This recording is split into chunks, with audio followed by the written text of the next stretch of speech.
प्रधानमंत्री नरेंद्र मोदी ने 30 मिनट तक देश को संबोधित किया। इस दौरान देश के 4 सबसे बड़े विपक्षी दल उनके निशाने पर रहे।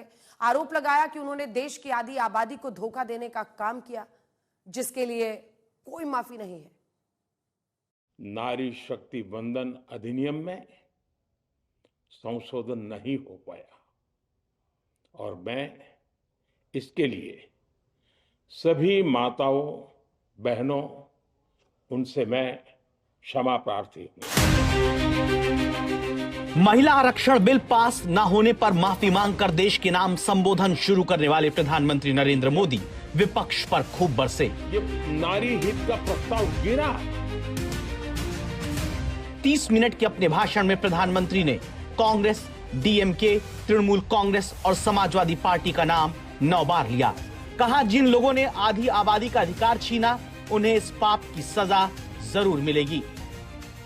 कांग्रेस, डीएमके, टीएमसी और समाजवादी पार्टी जैसे दलों की स्वार्थी राजनीति का नुकसान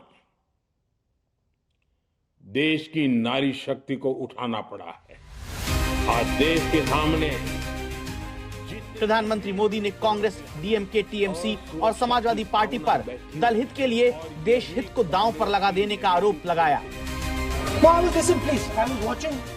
बिल का विरोध करने वाले विपक्ष के जश्न मनाने पर हमला करते हुए प्रधानमंत्री ने कहा कि कांग्रेस महिला आरक्षण से नफरत करती है, रिफॉर्म विरोधी पार्टी है, बांटो और राज करो की नीति में कांग्रेस विश्वास करती है। प्रधानमंत्री ने आरोप लगाया कि अटकाना भटकाना कांग्रेस का सिद्धांत रहा है, जिसने देश की आधी आबादी से जुड़े बिल की भ्रूण हत्या कर दी।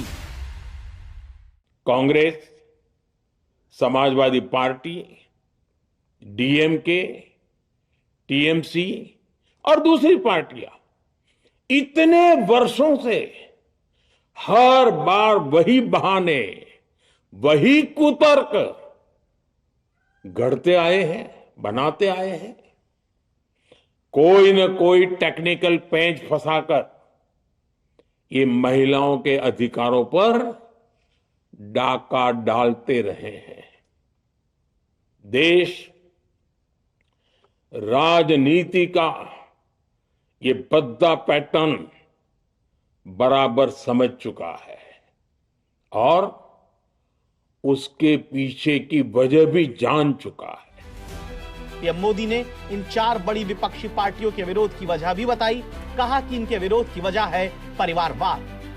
नारी शक्ति वंदन अधिनियम के विरोध की एक बड़ी वजह है इन परिवारवादी पार्टियों का डर। इन्हें डर है अगर महिलाएं सशक्त हो गई तो इन परिवारवादी पार्टियों का नेतृत्व खतरे में पड़ जाएगा।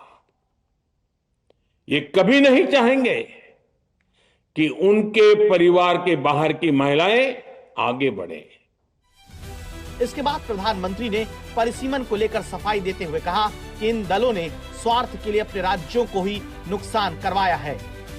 ये संशोधन बिल सभी दलों और सभी राज्यों के लिए एक मौका था, एक अवसर था। ये बिल पास होता तो तमिलनाडु, बंगाल, यूपी, केरला हर राज्य की सीटें बढ़ती। लेकिन अपनी स्वार्थी राजनीति की वजह से इन दलों ने अपने राज्यों के लोगों को भी धोखा दे दिया। जैसे कि डीएमके के पास मौका था कि वो और ज्यादा तमिल लोगों को सांसद विधायक बना सकती थी, तमिलनाडु की आवाज और मजबूत कर सकती थी, लेकिन उसने वो मौका खो दिया।